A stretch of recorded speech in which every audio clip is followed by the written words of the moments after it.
Rafa, a gente vai começar então no nosso primeiro bloco, que é desmistificando os mitos sobre exit M&A. Eu quero começar falando um pouquinho sobre esses processos de M&A. A gente ouve muitas máximas, na verdade, sobre esse processo de vender um negócio. O que é chegar ao sucesso? Eu quero explorar alguns pontos com você hoje sobre isso. Rafa, é o seguinte, você traz um dilema bem interessante ali no nosso bate-papo, quando a gente fala sobre M&A, principalmente entendendo essa perspectiva na cabeça do empreendedor, né? A gente é treinado para crescer, a gente é treinado para ir atrás de investimento, para sempre estar mostrando o nosso melhor para a rua, e a gente acaba caindo um pouco nesse jogo de continuar alongando o jogo. Então, uma provocação que uma vez eu estava conversando com você sobre essa jornada de investimento e você falou, Amori, você quer ser rico ou rei? Então, esse dilema que você trouxe para mim foi muito interessante, porque ser rico ou rei, como é que você consegue explicar para mim o que significa? E como que os fundadores conseguem entender essa dicotomia entre, cara, o que você quer de verdade? Você quer resolver sua vida, você quer ter o poder, você quer continuar no jogo, você quer resolver uma coisa que você acha que só vai resolver lá na frente, mas que talvez você consiga resolver aqui. Que dilema é esse que é a base para a gente ter as primeiras conversas com o empreendedor, que é os objetivos dele, né? O que ele está buscando para ele. Que às vezes a gente acha, Amori, que o negócio de startup é o chamado jogo infinito. Eu vou ficar na mesa para sempre, tomando rodadas sucessivas, e um dia vou me transformar num unicórnio. E o que a gente procura quando traz essa discussão de rico ou rei é dizer, alguns empreendedores e alguns pouquíssimos negócios, vão ser os consolidadores da sua categoria, vão criar uma categoria nova, vão ser aqueles que vão ser o grande player de uma categoria e vão consolidar o seu mercado. Isso é a exceção, quer dizer, a gente vai ter sempre alguns desses casos, esses casos vão ter visibilidade, mas eles não são a regra. A maior parte das oportunidades que a gente tem, a janela que a gente tem para grande maioria, vasta maioria dos empreendedores, com as suas startups, construir uma janela de oportunidade para realizar esse esforço todo num patrimônio relevante, do que a gente chama aqui do caminho de ser rico, mudar a sua vida, a vida da sua família, a vida dos seus sócios, dos seus investidores, sem necessariamente ser o caminho de ser o consolidador, o líder da categoria. O mais provável, em 99% dos casos, é que a startup bem-sucedida vai ser aquela que vai ser consolidada por um estratégico e que vai transformar os seus empreendedores em milionários. Pouquíssimas delas vão ser o Nubank da vida, que vai ser o rei, que vai ser o cara que vai consolidar o mercado e vai ser aquele, inclusive, que vai adquirir outras startups. Eu acho que o que a gente não pode tirar de perspectiva é que são caminhos diferentes, o empreendedor sempre pode fazer escolha, mas tem escolhas que a probabilidade de sucesso é muito mais alta do que a outra. Então, acho que é fundamental não imaginar que o único caminho de ser sucesso é ser o consolidador, fazer o IPO e dominar uma categoria. Dá para ser muito bem sucedido, entregar um retorno muito relevante para todo o esforço, crescendo uma empresa e dando liquidez e trazendo o retorno para isso através de uma venda para um comprador. E, Rafa, você citou algumas das empresas que são gigantes, né? E não é incomum, a gente sabe disso, nas nossas mentorias, quando a gente está ali com os empreendedores, eles terem aquela certeza absoluta de que eles vão ser unicórnio, vão fazer IPO, vão ser o 0,0005%, em busca de um sonho que eu nem tenho certeza se eles deveriam estar perseguindo, cara. Existe um certo mito de que se você não for um unicórnio, você não vai conseguir ter uma saída que faça sentido para você, uma saída relevante. Quais são os mitos que estão associados por trás disso, cara? Por que o empreendedor acha que tem que chegar nesse tamanho para conseguir fazer o exit dele? Por que ele compra isso? E é verdade isso no Brasil? Então, não é verdade, né? Se a gente olhar, quase todas as transações vão se dar em alguma coisa, em saídas entre 20 e 200 milhões. 98% do mercado de transações de M&A no Brasil não são de unicórnios, são de empresas normais, como as que eu investi, que você investiu, de muitas das pessoas que estão nos ouvindo, que talvez elas estejam, Amor, a 1, 2, 3 anos de distância de fazer uma transação de 50 milhões, de 100 milhões, de 200 milhões, que, cara, vai mudar a vida de todo mundo, vai fazer esses caras em outro patamar, vai permitir que eles façam o seu earnout e depois investam novamente e criem novos negócios, vai ser transformacional, vai ser onde acontece a maior parte delas, o gráfico aqui nos mostra isso, a maior parte das transações se dão nesse intervalo, e o que é a exceção aqui desse jogo é o cara que vai ser um unicórnio, que vai fazer um monte de rodadas, e não necessariamente isso significa, Amaury, liquidez para o empreendedor, né? As rodadas sucessivas são capital para a companhia crescer. O IPO é mais uma rodada de capital para a companhia crescer. Agora, o empreendedor está nesse jogo para, em algum momento, ter retorno. E é mais provável que esse retorno seja na faixa onde acontecem as transações, que é essa faixa de 20 a 200. Então, apesar de ser romantizado a ideia de ser unicórnio, de ter o IPO, esse é um caminho que é a exceção e que não necessariamente é o único caminho, ou o melhor para o caminho para que o empreendedor tenha um retorno adequado, um retorno exponencial para aquele risco que tomou. O mais provável não é este caminho, é o caminho que nós estamos mostrando aqui, é um lugar onde está mais próximo, provavelmente, da maior parte da gente. Em vez da gente querer ser a exceção que vai estar lá no Netflix, que tem uma série só pra gente, ou na capa da revista nem existe mais, é melhor falar da série, acho que não dá para falar mais em capa de revista. Em vez da gente querer perseguir isso, tem coisas mais próximas, talvez, mais viáveis, e que provavelmente boa parte de quem está nos ouvindo aqui consegue estabelecer esse caminho, está mais próximo, sem ter que ficar achando que a única forma de ter sucesso é fazer o caminho do unicórnio. Fazer sucesso é entregar aquilo que atende teu objetivo, aquilo que é o teu sonho, aquilo que muda a vida da tua família. É isso que, pra gente, é entregar sucesso pro empreendedor. Então, Rafa, deixa eu fazer uma provocação aqui. Se 95% das saídas ficam entre 20 e 200 milhões, não significa só para o empreendedor entender que existe um jogo que ele não precisa jogar de 10 anos. Ele precisa entender que existe um jogo estatístico, de probabilidades, onde ele vai se encaixar numa maior amostragem, possibilidade de saída, se ele estiver nesse range.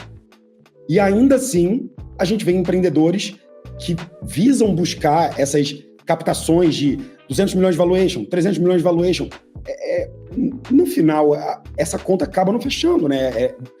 Não existem oportunidades de compra suficiente para que eles coloquem na melhor posição para a saída. Os empreendedores não sabem disso, eles não sabem como é que os exits acontecem no final, Rafa. Eles ficam só olhando as matérias no jornal, mas ninguém parou para falar isso para eles. Bicho, é até 200 milhões, por que você não faz um negócio para vender até esse valor? Eu acho que o que nós estamos fazendo aqui é isso, amor. Isso que me deixa entusiasmado de estar aqui com essa conversa, trazendo esse tipo de informação. Quer dizer, gente, é muito comum aparecer para a gente aqui um empreendedor dizendo: olha, eu estou captando 15, 20 milhões a um 100 de valuation. O que você acha? Eu acho uma ótima ideia. O problema é, se você captar 100 de valuation, o que você faz? Eu faço um SaaS B2B de nicho. Coisa linda. Parabéns, ótimo. Tá indo bem, tá crescendo. Mas se você captar 15, 20 a 100 de valuation, o teu investidor quer vender a quanto isso depois? A uns 400, 500? Quem vai pagar 500 pela tua empresa? Existe algum consolidador de RPs no Brasil que faz cheques de 500 milhões e já fez mais do que um cheque de 500 milhões até hoje? Né? Porque a RD foi, beleza, eu sei.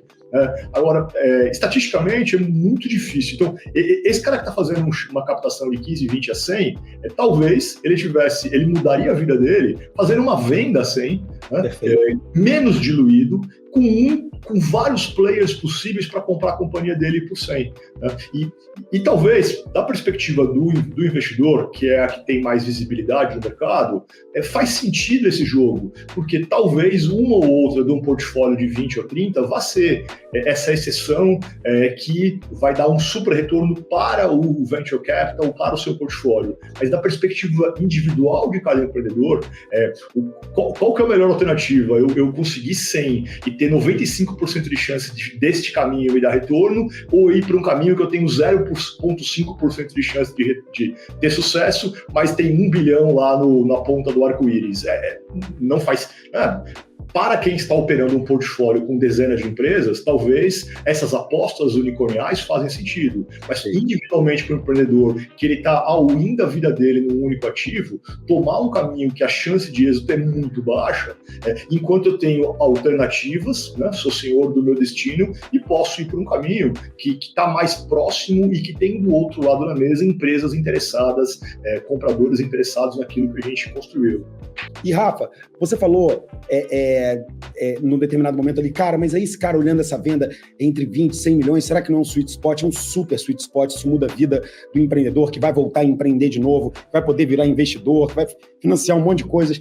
Mas aí, provavelmente, para quem está ouvindo a gente, talvez esse cara pense, pô, legal, cara, eu sei que para captar investimento, eu vou ter o meu deck, eu vou ter meus desafios, eu vou ter que falar com vários investidores, mas, pô, todo mundo já me falou que na hora da venda eu tenho que estar muito perfeitinho, eu tenho que estar arredondado, eu tenho que estar daquele jeito que o cara olha e fala, você eu quero para entrar aqui na minha empresa. Mas isso é meio que um mito também, né? Você não precisa estar perfeito para fazer um bom M&A. O que é importante para a startup saber e principalmente, o que é importante para o comprador o que é perfeito para ele, né? E o que não precisa ser perfeito, que às vezes a gente acha que tem que estar.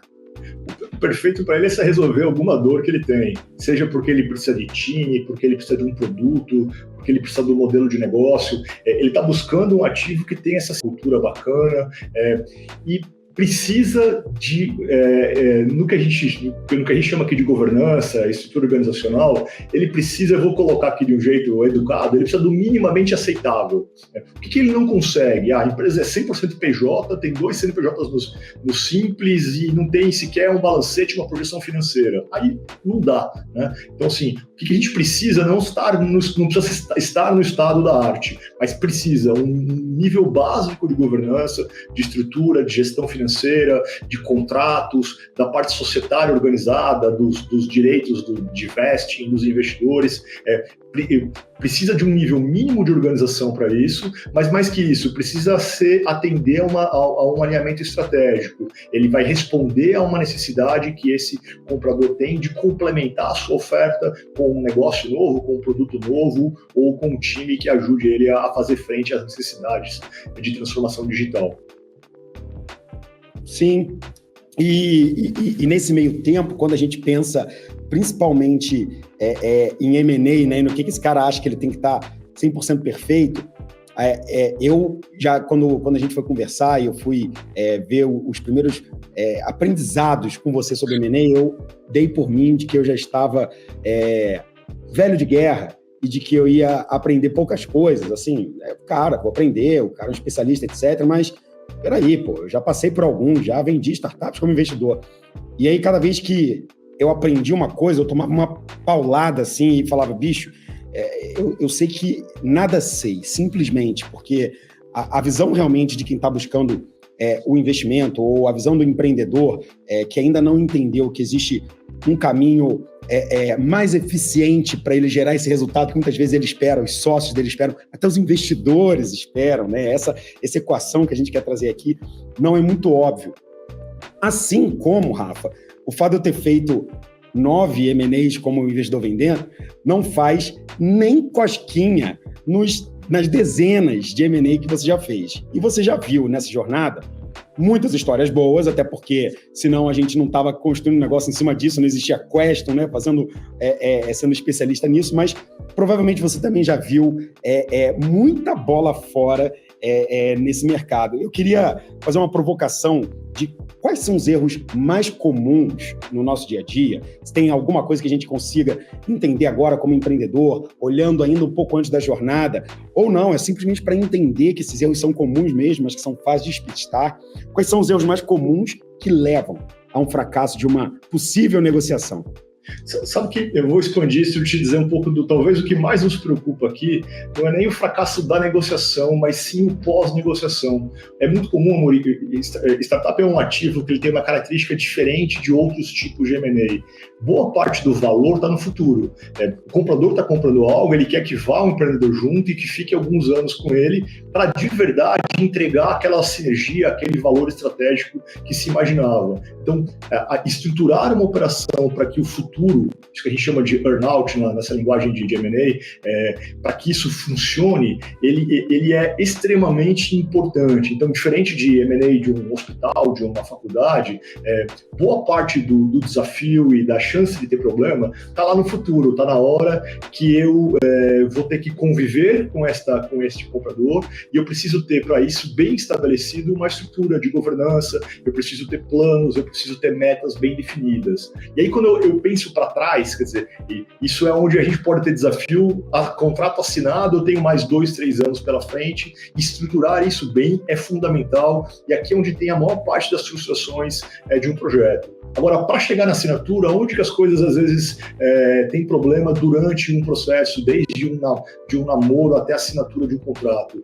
A maior parte dos desafios se dão na questão da governança, da dificuldade da empresa dos seus controles, de mostrar a sua documentação, regime tributário, trabalhista e principalmente os aspectos societários, a questão dos direitos dos investidores, a questão dos contratos de vesting feitos no WhatsApp.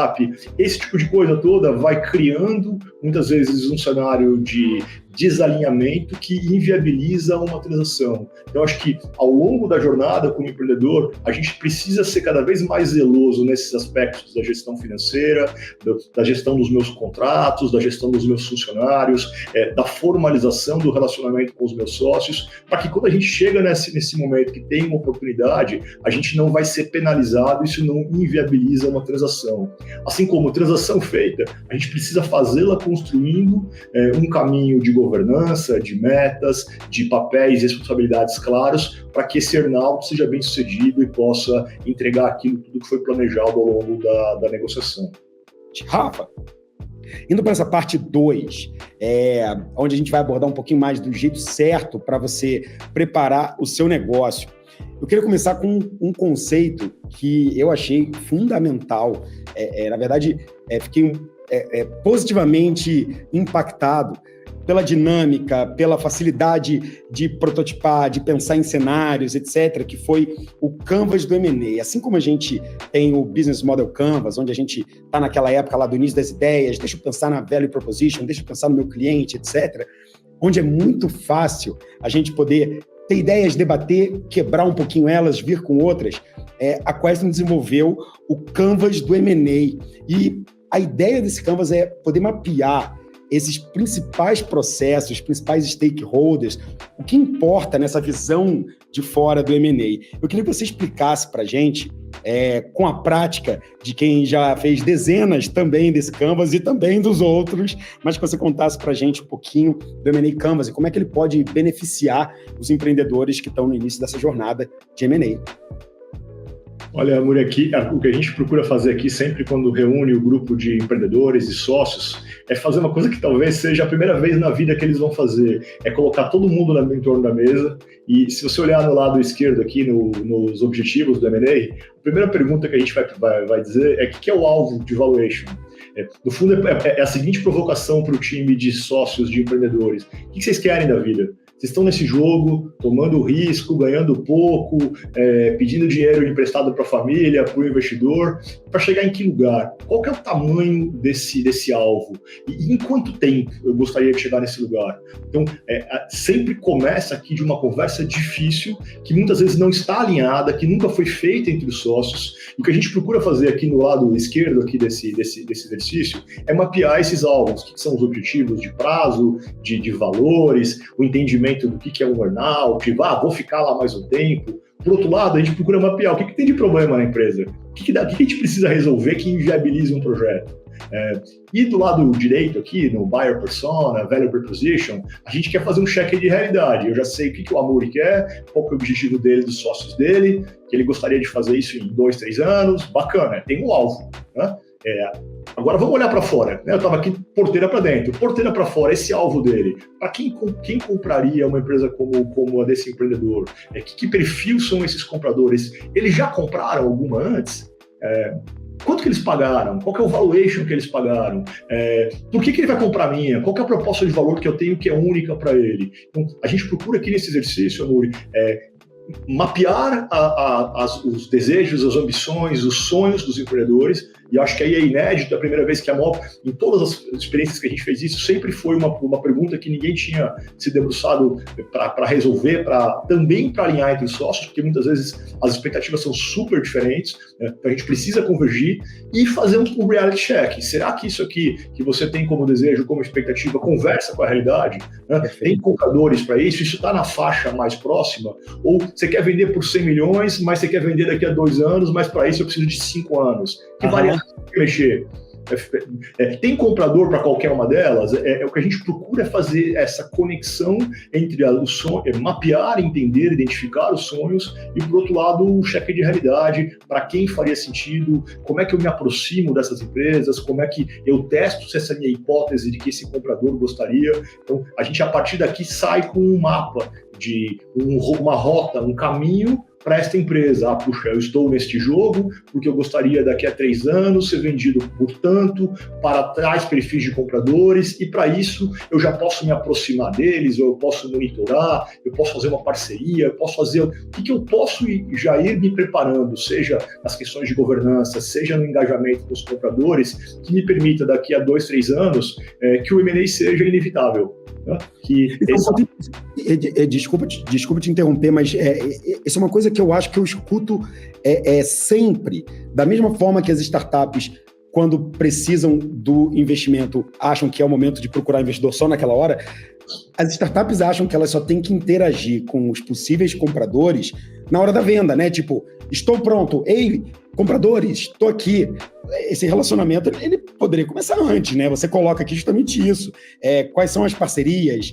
O que eu posso estruturar com esse cara? Como é que eu valido que ele é um potencial comprador, construindo alguma coisa com ele? Esse relacionamento tem que começar antes também, né? Até para ter esse interesse. Né?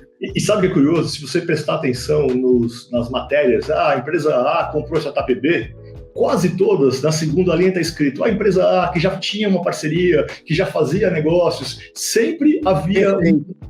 Sempre, entendeu? É muito raro uma transação se dar entre partes que nunca se viram, que nunca fizeram negócio, que o cara recebeu um infomemo pelo e-mail e disse, nossa, que empresa legal, vou comprar esse cara, e faz um pix e compra o cara. Não sabe, não é o caminho mais provável, né? A gente pode aumentar a chance de ter sorte se a gente deliberadamente construir essas pontes com os potenciais compradores.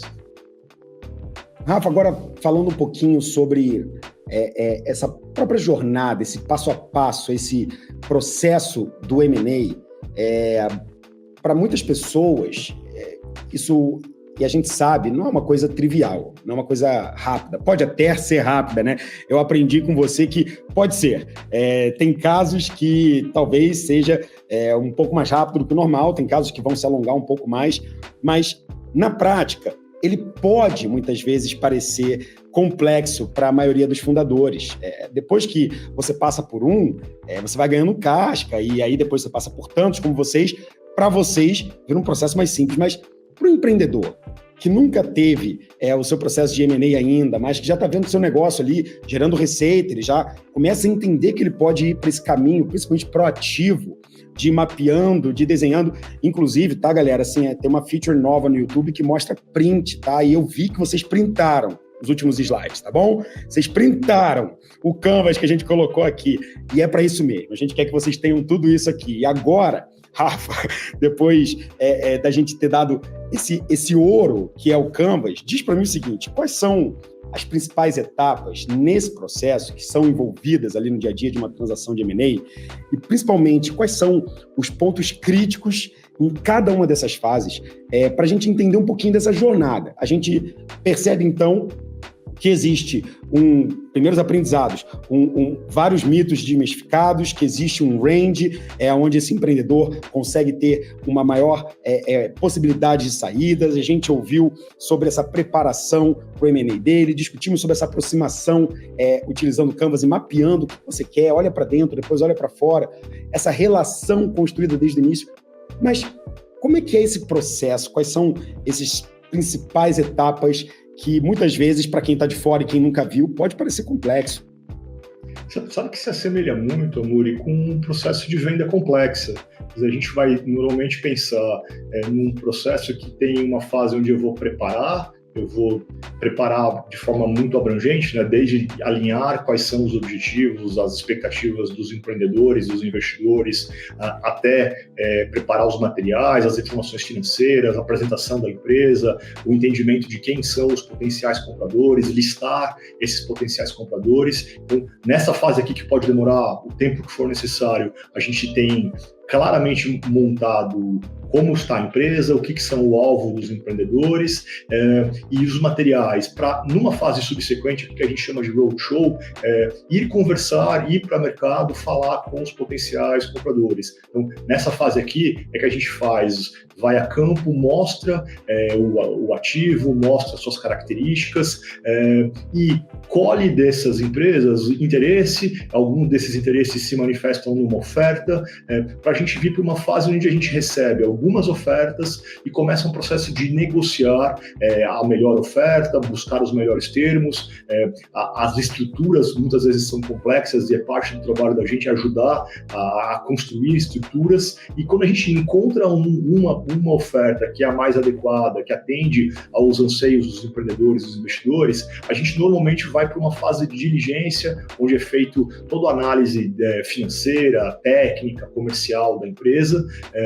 Geralmente, ao cabo dessa fase, é construído um contrato de compra e venda, e a gente vai para uma fase de assinatura, que é onde a gente formaliza os contratos de compra e venda, até chegar no dia de receber o PIX, de poder anunciar para o mercado e poder celebrar o fechamento da transação. Então, esse é um ciclo aqui que de alguma forma se parece com o processo de vendas consultiva. Ele pode demorar um pouco mais tempo do que a média, mas ele é um processo que muitas vezes ele pode acontecer com um único só comprador, esse ciclo todo, ou muitas vezes é um processo competitivo que a gente envolve vários potenciais compradores no roadshow, conversa com vários, recebe várias propostas e depois, escolhendo a que for mais adequada, se caminha para diligência, assinatura e fechamento. Nesse processo de M&A, assim como no processo de captação, em algum momento a gente precisa definir o valor dessa negociação, o preço dessa negociação. E essa já é uma coisa que já faz o empreendedor arrepiar na hora de buscar investimento, essa dúvida de como é que ele se compara, fulano captou assim, mas poxa, meu cap table está um pouco prejudicado, deixa eu apertar um pouco mais essa jornada, e aí eles chegam com valuations, múltiplos, etc., que muitas vezes a gente tem que ser pedagógico e tem que mostrar para eles o seguinte: cara, olha a sua jornada, olha onde você está agora, olha o que você tem de potencial para esse investidor que vai investir em você para você transformar esse negócio. E muitas vezes o que eu percebo, Rafa, é que os empreendedores não conectam que uma coisa é um valuation para uma captação early stage, primeiro cheque, tirar aquele 0 to 1 e levar até 10, contratar as primeiras pessoas, depois de uma ideia validada, o dinheiro do anjo para dar tração no negócio. Agora, existe uma diferença muito grande entre o valuation de uma captação, quando essa empresa está queimando caixa, está precisando construir e testar hipóteses diferentes, e um valuation no momento da saída. Você consegue compartilhar com a gente? Porque eu acredito que esse seja uma das principais dúvidas dos empreendedores nessa hora. Perfeito. Enquanto numa captação, Amor, muitas vezes o valuation eu preciso de 1 milhão e tipicamente uma rodada de seed é de 15% a 20%, e logo está estabelecido o valuation de trás para frente, né? É muito mais o quanto estou disposto a ceder nessa rodada e qual que é a minha necessidade de capital para os próximos 18 ou 24 meses. É mais ou menos assim que a gente faz essa conta.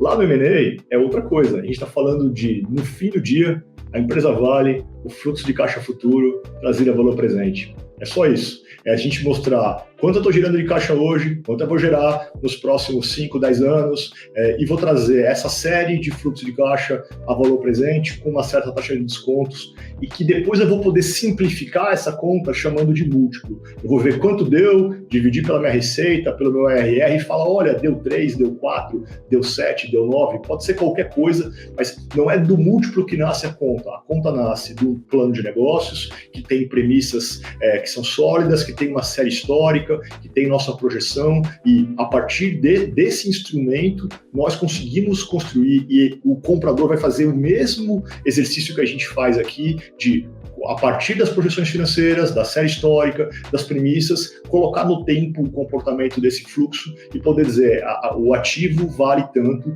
porque no fundo esta é a conta. O múltiplo acaba sendo uma forma de simplificar essa conversa. Uma companhia que cresce 50% ao ano com 45% de EBITDA, ela tem um múltiplo diferente de uma que cresce 10% ao ano com 5% de EBITDA. Né? O fluxo de caixa delas é muito diferente. Se eu fizer uma série de 10 anos, os múltiplos vão ser diferentes, porque a taxa de crescimento e o percentual de EBITDA das duas companhias é muito diferente e, portanto, os múltiplos são diferentes. Às vezes a gente tem um pouco gosta muito de comparar, vale 3, vale 5, o cara vendeu por 9, mas no final quanto cresce a minha companhia, quanto que ela gera de caixa e o quanto que as premissas que eu estou colocando no meu business plan, eles são fundamentadas, eles conversam com o meu histórico e eles trazem conforto tanto para a gente, empreendedores, quanto para os potenciais compradores.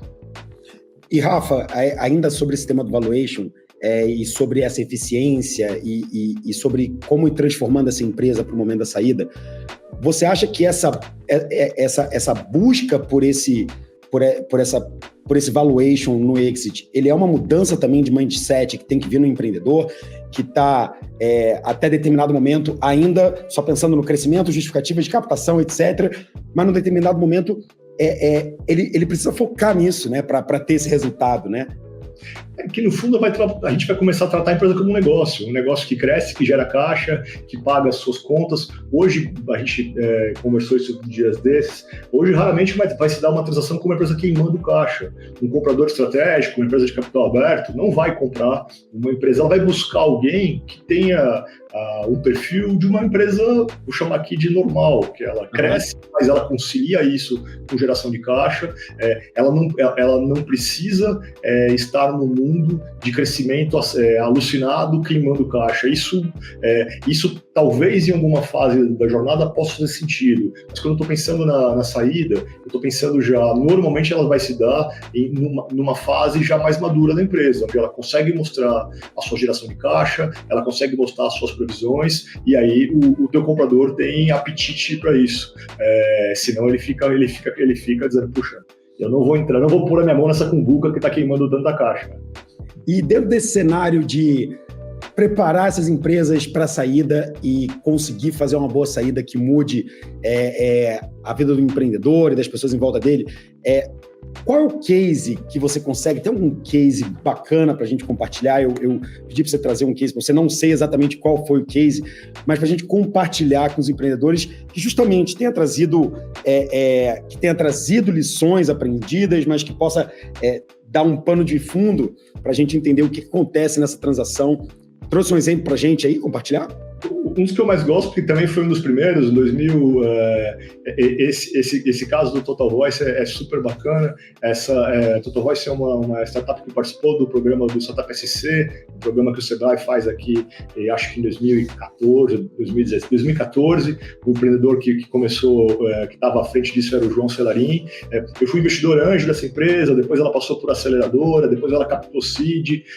Ela teve um crescimento muito acelerado, acertou muito a mão no canal de vendas, na forma de comercializar, e na sequência disso ela foi adquirida pela Zenvia. Zenvia é uma companhia de Porto Alegre que abriu capital em Nasdaq, e esse empreendedor, o João, teve uma jornada de earnout, passou lá o período todo, mais de 2 anos com earnout nessa empresa, e hoje ele está aqui na Queston como nosso sócio, ajudando outros empreendedores a repetir esse ciclo. Acho que esse é um caso bacana, que é uma startup que teve uma trajetória rápida, que teve uma trajetória que o último cheque foi um cheque seed, um cheque pequeno, que conseguiu ser muito eficiente, ter uma relação CAC-LTV muito boa, cresceu muito rápido, sem necessidade de capital, conseguiu fazer uma transação e um earnout bem sucedido com um player consolidador, também com uma cabeça de startup, uma empresa super bacana que é a Zenvia, e que o empreendedor já fechou esse ciclo e está aqui de novo num ciclo de uma nova fase da jornada dele, e agora do lado de cada balcão como assessor de M&A, ajudando outros empreendedores e fazendo um super trabalho com essa atuação como assessor de M&A. Para quem quer a imersão, tá? A gente criou esse produto Exit VC, da mesma forma que a gente construiu o Investidores VC, o Advisors VC e o Fundadores VC. Mas o Exit VC, ele é feito para você conhecer as estratégias e as ferramentas para que você possa fazer o seu exit. Ela é feita para fundadores que estão, nesse momento, construindo seu negócio, já validados com o seu negócio, entendendo que podem estar aí há 12, 18 meses de fazer as suas saídas, ou empresários que querem entender mais o processo de M&A e as melhores práticas do mercado. E por que a gente acha que é o momento certo para isso? A gente acompanha muitas startups, investimos em startups. Lá em 2020, no início da pandemia, a gente já tinha Investidores VC, que a gente criou em 2019, e a gente teve um super boom naquela época, né? Um ano onde a gente teve um excesso de liquidez, muita grana no mercado, parada, travada. Eu tive, por exemplo, 3 exits naquele ano, 2020, 2021. Foi um ano ótimo para quem já tinha investido lá atrás. E aí vem 2022, 2023, a gente entende que o mercado passou um pouco pelo inverno das startups, tivemos uma redução nesse capital, mas no final de 23 e início de 24, as coisas começam a mostrar uma outra tendência. Queda de juros no Brasil influencia diretamente o nosso mercado. Hoje a gente já vê, por exemplo, que já estão tendo várias transações e o M&A supera 660 bilhões de dólares no primeiro trimestre. Ou então, de que fusões e aquisições vão aumentar de 10% a 15% em 2024. E a gente entende que tem uma super janela aqui em 2025. Morgan Stanley, por exemplo, vê um aumento de 50% em M&As no mundo e aponta setores mais aquecidos aqui. A gente sabe que o Brasil tem os seus setores aquecidos, a gente acompanha isso, a Queston é uma especialista nesse negócio. O que a gente vai fazer durante a nossa imersão? O que a gente mais entende aqui? Trazer os melhores experts para ajudar você do início ao fim. Você vai ter um conteúdo que vai pegar você do início da jornada para você entender aonde você está e guiar você por esse túnel do M&A através dessa metodologia prática e comprovada no mercado. A Queston não só é a minha preferida, o time da Queston faz um trabalho excepcional, mas eles também fizeram mais de em transações nesses últimos anos. São 5 anos fazendo M&A. Além disso, networking com grandes nomes no mercado. A gente vai compartilhar as experiências com as pessoas que fazem parte da nossa rede e com a rede da Queston, que já fizeram M&As, que já atuaram em M&As, para que você possa ter essa experiência. Como é que vai ser essa vivência aqui junto com a gente? 2 dias inteiros de imersão, onde você vai ter acesso a todo o conhecimento que a gente está compartilhando aqui. E, óbvio, a gente trouxe um pouquinho das provocações. Imagina você ficar 2 dias aqui no Investidores VC, na nossa estrutura que vocês já conhecem, com o nosso auditório, sendo bem recebido por nós aqui. 2 dias completos de imersão, uma experiência Investidores VC, que inclui café da manhã, happy hour, o almoço aqui, é tudo feito dentro aqui da nossa sede, e você vai ter acesso a todo o conteúdo e os materiais necessários aqui na nossa imersão. Para você ter uma ideia de como é que funciona, a gente separou isso em 2 dias. Primeiro dia, você vai olhar um pouco para dentro, vai ver os fundamentos do M&A, as definições, quais são esses motivos que vão mexer com a cabeça do comprador ou do empreendedor, cases, para a gente entender que muitas vezes não é só o quanto você está gerando de faturamento, o quanto você está gerando de receita, mas também quais são as sinergias que tem ali, o cenário atual de mercado, quem compra, quem não compra, quanto que o mercado está pagando, como é que você desenha o seu M&A Canvas e essas atividades que são feitas ali em sala. Você vai testar o seu M&A Canvas, você já vê na hora, já tira um post-it, já bota outro super legal, e a gente faz esse fireside chat com quem está do lado comprador. Já no dia 2, vai para a parte negocial, você vai fazer a estruturação de um acordo, vai entender os principais termos e condições, vai fazer uma simulação, chegou uma oferta, mas essa oferta é a oferta certa? O que com esses aprendizados você poderia voltar à proposta, ter uma segunda opinião? A gente também vai ter uma super aula sobre valuation para você entender na prática e com os materiais para você fazer em casa e para fazer em aula, para você saber exatamente qual é o valor que o seu negócio tem hoje. E principalmente, como é que você consegue maximizar esse valor mexendo em algumas alavancas. E além disso, um case de exit real desse empreendedor com a gente. Aqui no Investidores VC, conteúdo sempre objetivo, prático, enxuto.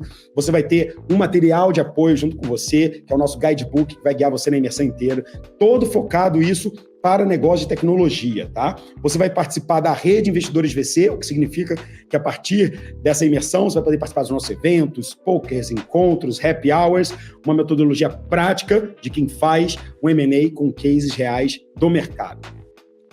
Pessoal, a experiência do Exit VC com a Queston. Dá uma olhadinha, que a gente preparou um vídeo de como que foi o nossa primeira imersão feita internamente aqui com os nossos convidados especiais para a gente preparar tudo, para que vocês possam saber como é que vai ser a próxima edição.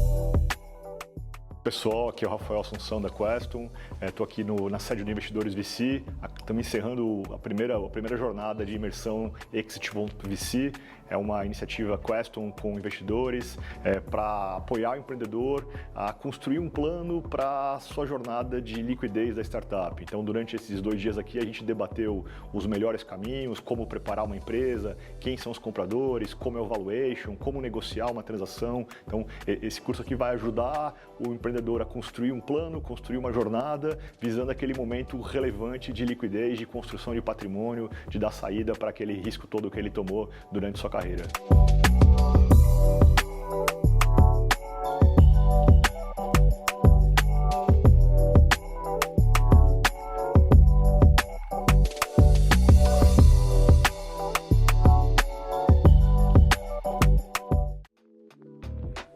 E você, pessoal, que estão vendo aqui com a gente e acompanharam o nosso vídeo teaser aí do Exit.VC, essa imersão de 2 dias vai precisar, obviamente, da sua participação ativa nela. A gente traz os empreendedores aqui para a nossa sede, onde a gente consegue passar todo esse conteúdo, onde você vai ter momentos de poder tirar suas dúvidas, onde você vai ter, obviamente, ao seu lado um time de especialistas para conseguir guiar você ao longo dessa jornada. A imersão Exit.VC, ela vai ser lançada amanhã no mercado a um valor de 18.900. Mas, obviamente, a gente trouxe aqui para o webinar uma condição exclusiva para vocês, porque além de participar da imersão Exit.VC, você vai ter acesso à ferramenta de cálculo de valuation. Você vai poder entender na prática a diferença entre um valuation de investimento e valuation de M&A. E você vai poder calcular corretamente o seu valor para o mercado, uma super planilha onde você consegue, inclusive, identificar quais são as alavancas que conseguem mudar o seu preço nos próximos meses, que direcionam, de certa forma, a sua orientação ao seu planejamento em busca desse M&A. Você vai ter também, apenas para os 5 primeiros que fizerem a inscrição no Exit.VC, você vai ter uma sessão de mentoria individual. Agora para e fala no comentário se isso aí não é incrível, porque você vai estar direto com esse monstro do M&A, Rafael Assunção, para ajudar você na sua jornada de M&A. Ele foi eleito por 6 anos consecutivos o mentor dos mentores, tá? Top mentores no Brasil, eleito pelo Startup Awards, e você viu a aula que ele deu aqui pra gente. E além disso, exclusivo para vocês vão ter acesso à vocês vão ter acesso à imersão Fundadores.VC, um acesso à nossa imersão e à comunidade que abre essa caixa preta, de como que os investidores pensam e como que você entende isso por trás e molda a sua captação, o seu negócio, para justamente conseguir a atenção dos investidores e sair na frente. Todos esses bônus que a gente trouxe hoje, se você colocasse enfileirados para quem garantia a inscrição hoje, a vaga na imersão Exit.VC de 18.900, a ferramenta de cálculo de valuation de 2.000, a sessão de mentoria com o Rafa Assunção individual para os 5 primeiros no valor de 5.000 e a vaga para você fazer parte do Fundadores VC, você pagaria hoje 30.580. Esses são valores de mercado, tá, gente? Valores que a gente coloca no site, valores que vão estar amanhã disponíveis. Só que hoje, exclusivo, a gente está fazendo uma condição especial, tá? Exit.VC, mais todos os bônus por apenas 14.900. Mas olha só, eu preciso reforçar isso aqui. Essa condição só é válida para quem se aplicar hoje. Veja que não é fazer o pagamento hoje, não, mas é se aplicar hoje. Porque aí o nosso time vai entrar em contato com vocês por essa ordem de quem se inscreveu para poder entregar essa oferta para vocês. Então, só hoje, para quem se inscrever através desse QR Code, ou através desse link na tela, ou através dos links nos comentários que a gente vai colocar no nosso time, você vai conseguir essa condição especial de todos os bônus, incluindo X.VC por 14.900. Beleza, galera? Maravilha! Pessoal, eu queria, obviamente, agradecer a todo mundo que ficou até aqui, mas chegou o nosso momento de Q&A. Chegou o momento onde a gente vai começar a fazer as nossas perguntas. Para todo mundo que está mandando aqui para mim, que vai mandar as perguntas, dos links, etc., fiquem tranquilos, nosso time coloca tudo lá nos comentários. Pode torpedear o pessoal lá, que o pessoal está, neste momento, esperando você clicar no QR Code, clicar no link para você ter o seu cadastro garantido e conseguir essa condição especial para hoje, tá? Eu queria aproveitar, Rafa, para a gente tentar responder o máximo de perguntas possíveis. Então, quem ainda não fez, já vai colocando aqui nos comentários. O nosso time já fez uma pré-seleção dessas perguntas, já tem, inclusive, outras novas chegando, mas eu quero começar com a primeira delas aqui. Então, time Investidores VC, qual a nossa primeira pergunta selecionada para a gente trazer aqui para o nosso chat? Coloquem para a gente aqui na tela, para a gente começar esse bate-papo. Ou coloquem aqui no chat para mim. O time está colocando aqui, ó. Tô vendo que teve mensagem aqui da Agenda Physiocare, do Thiago Braz. Olha lá, ó. Foram eles mesmo. Agenda Physiocare, uma empresa do ramo pet e cursos que cresceu nos últimos 4 anos, 40% todo ano. Parabéns.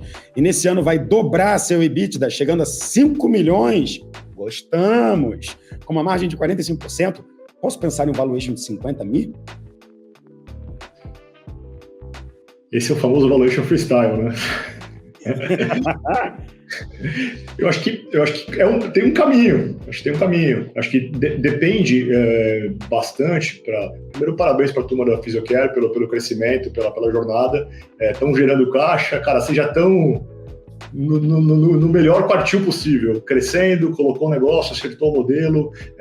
Eu acho que a questão é em que momento, se esse valuation é hoje, daqui a 12 ou 18 meses, e para quem é o comprador, os perfis de compradores para os quais um ativo como o que eles construíram faz sentido. Eu acho que estão super bem encaminhados, gente, estão mais perto de ficarem milionários do que vocês estavam imaginando, e com esse crescimento, com essa geração de caixa, acho que é um pouco de construir o plano. A gente deveria, em 2025, estar no mercado, batendo na porta desses compradores e com a empresa preparada, redonda, para mudar a vida de vocês. E, Rafa, nessa hora também tem até aquela discussão, né? Que, cara, pode ser, tá me parecendo, tem um EBITDA legal, mas provavelmente nessa discussão você vai ver, mas ela tá dando 5 milhões de EBITDA. Isso já também não está legal para o empreendedor? Será que eles também não podem ter uma construção ali? Ou seja, tem todo esse entendimento do momento dele, do quando ele busca isso, dos sócios dele também, né?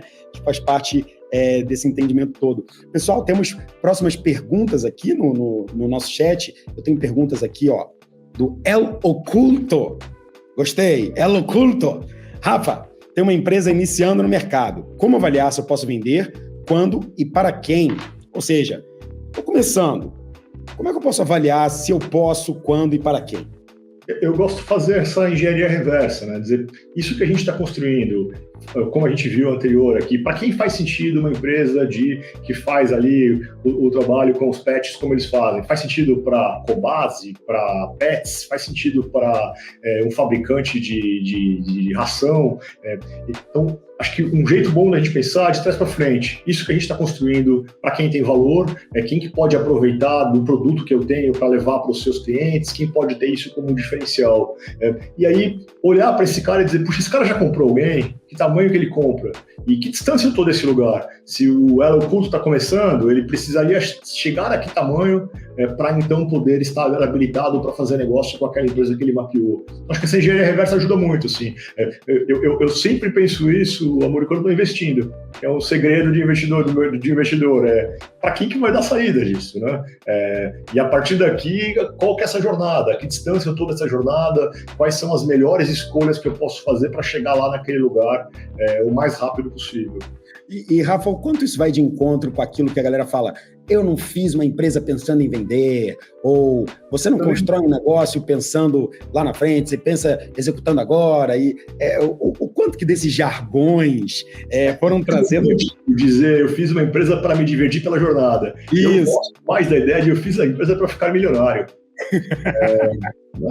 Vamos combinar que é muito sofrimento, amor, é muito apuro que a gente passa, é muita quebração de cabeça, é muito boleto para pagar, é muito dia de luta para pouco dia de glória. E o dia de glória dessa jornada aqui é o dia da transação, é o dia da venda. Então, no fundo, a gente às vezes precisa ter coragem de dizer isso. Eu estou aqui para ganhar dinheiro com isso, eu estou aqui para fazer um baita patrimônio e pôr preço, dimensionar o tamanho desse sonho, colocar número. Eu estou aqui porque eu quero chegar ali nos 50 milhões que a turma anterior perguntou, e esse é o meu alvo. Vamos embora. Entendeu? E aí, como é que a gente faz para chegar nesse lugar mais rápido? Acho que a gente está nesses muitos e muitos anos de dias de luta para poder dizer, chegamos lá naquele que era o nosso alvo. Exato, e empreendedor, olha só, um papo reto meu aqui, tá? Não é feio ganhar dinheiro, não é feio ficar milionário, tá? Não é feio você dizer claramente para o seu investidor que sim, eu quero construir isso aqui porque eu quero vender e é esse que é o meu objetivo, porque isso vai mudar a minha vida, vai mudar a sua, vai mudar as pessoas que trabalham. Então, chegou a hora da gente tirar esses jargões, essas frases que aparentemente são bonitas de se falar, mas são também um pouco glamourizadas, e a gente entender que na prática a gente está num país onde a gente tem que aproveitar as oportunidades saídas, porque realmente a gente está no mercado muito favorável para isso. Tem próximas perguntas aqui, pessoal? Galera do chat, tá vendo mais uma. Adriana Guiar. Rafa, existe algum mercado que não seja vendável? Por exemplo, prestação de serviço. Não conheço. Existe empresa boa, que gera caixa, que cresce e que sempre vai ter valor para alguém, seja para um financeiro, para um estratégico. As maiores operações que eu fiz na minha vida foram com empresas de serviços, com serviços mais tecnologia. Não tem nenhum problema de liquidez. Pode ser uma fábrica de software, pode ser uma empresa de consultoria. Sempre vai haver boas oportunidades para negócios que têm diferencial, que crescem, que são capazes de gerar caixa. Acho que aí não tem um mercado, talvez as expectativas de valuation sejam diferentes pela característica desses negócios, mas não tem nada não vendável aí, como o Adriano escreveu. Pessoal, a gente já está com 1h10 aqui, eu vou puxar mais 2 perguntinhas aqui, eu estou vendo perguntas chegando aqui, parece que vai ficando final, o pessoal vai ficando aquecido aqui, mas o Thiago Braz mandou, tem técnica para se mostrar e aparecer para um comprador em potencial? Tem, Thiago, eu acho baita pergunta, cara. A gente procura fazer isso, explorar vários caminhos. Tem vários jeitos de fazer. Um dos que a gente mais gosta, Thiago, é construir relacionamentos, sejam comerciais, sejam de parcerias. Então, puxa, eu faço um software complementar a um RP.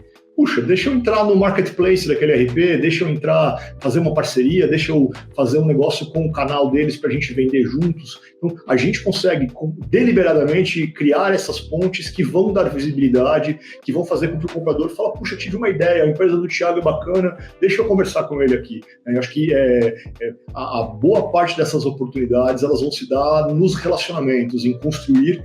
Eu brinco muito, a primeira técnica talvez seja ir na feira, aquela feira setorial onde estão os compradores. Muitas vezes a gente nunca foi. A gente fica ainda nas feiras de startups, que é onde estão os amigos da gente.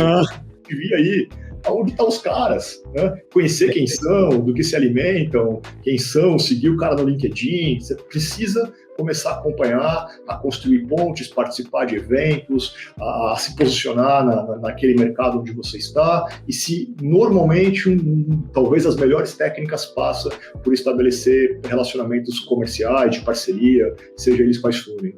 Perfeito, super hack, super conselho. Jefferson Araújo, é sempre faturamento que importa mais? Jefferson, é boa, cara. A gente sabe que a gente não fala aqui de MRR, ARR, esse monte de letra. A gente fala de receita e geração de caixa, receita e lucro, receita e EBITDA e crescimento. É isso. A gente vai sempre olhar a empresa e vai valorizar ela por qual que é a receita, quanto que ela cresce e quanto que ela gera de caixa, ou, portanto, quanto que ela faz de EBITDA. É aqui que está o negócio.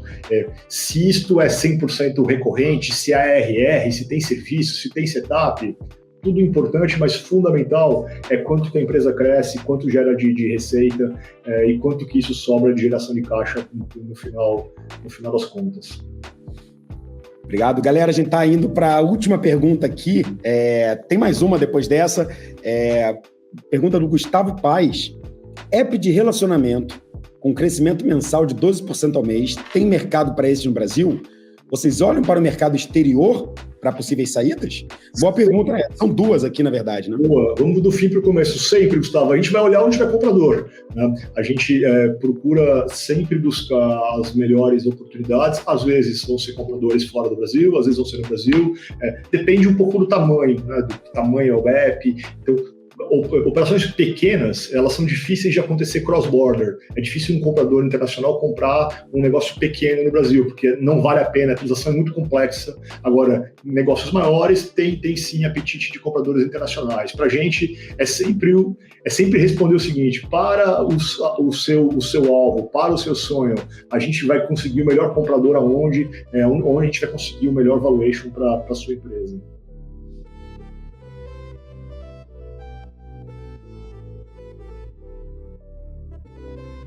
Está sem áudio.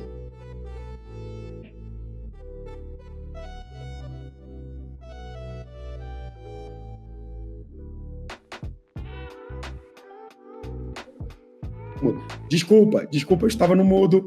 Desculpa, mas vocês fizeram leitura labial aqui, né?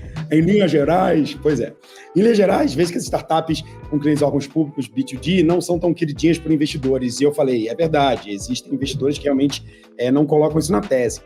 Para o M&A também é assim? Também tem um mercado comprador menos aquecido ou dificulta ou não? Você vai falar, bicho, o governo compra pra caramba. Conta pra gente. Fiquei na dúvida, eu também não tenho a mínima ideia dessa resposta. Nós já vendemos coisa assim. A questão aqui é falar com o comprador certo. Tem muita empresa no Brasil que vive de vender para governo. Então, se ele puder trazer o teu negócio e acrescentar o portfólio dele, tá tudo certo.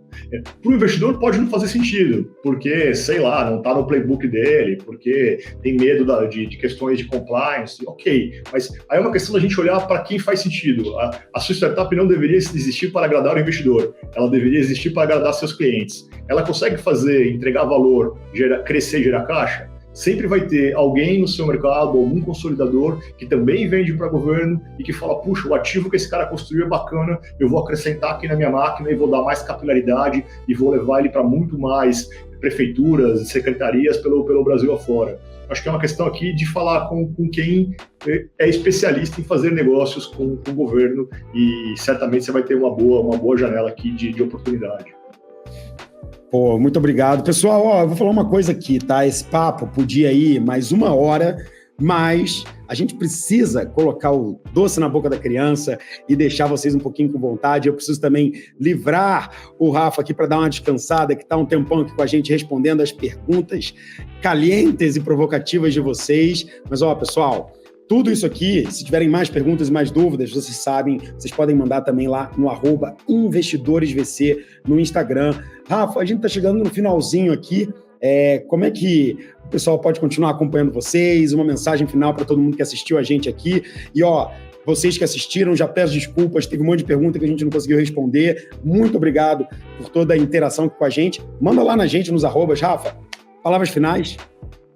Muri, só de novo agradecer ao convite, a gente está super entusiasmado nessa parceria e poder levar, e acho que de dizer aquilo que você perguntou lá no começo, poder levar esse tipo de conteúdo, poder levar esse tipo de mentalidade pragmática, esse tipo de mentalidade que transforma a vida dos empreendedores, acho que quanto mais a gente puder levar esse tipo de mensagem, a gente ajuda a construir um ecossistema melhor, a gente faz empreendedores terem seus eventos de liquidez, esses caras vão voltar e vão investir de novo, vão fazer mais negócios, ainda com mais qualidade. Acho que isso transforma o nosso ecossistema e, cara, eu sou fã aí do que você tem feito nessa cruzada de evangelizar, de levar a informação e conta com a gente também para colaborar nessa fase aí, ajudando a levar experiência, conhecimento para os empreendedores.